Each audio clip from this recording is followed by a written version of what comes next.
ГСП онлайн. Городские новости сейчас. Ухтинка Екатерина Руденко стала депутатом Государственного совета Коми.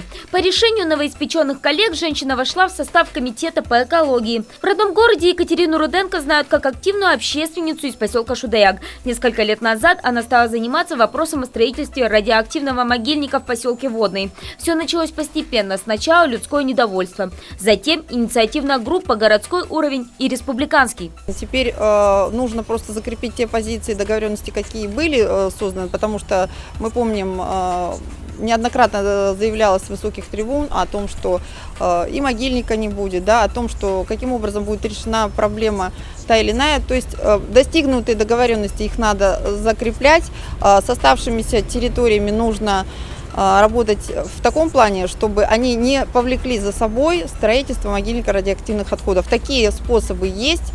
30 лет Екатерина отдала культуре, как она говорит, это был смысл ее жизни. А вот защита экологии была своеобразным хобби. Быть равнодушной к проблемам она никогда не могла, тем более, если помощи просят близкие соседи. Теперь интересы шудаякцев, да и всех жителей Ухтинского района она будет защищать в республиканском депутатском кресле. Следующее мероприятие, где выступит Руденко, пройдет 15 июня. Это будет отчетное собрание инициативной группы против радиоактивного новостроя.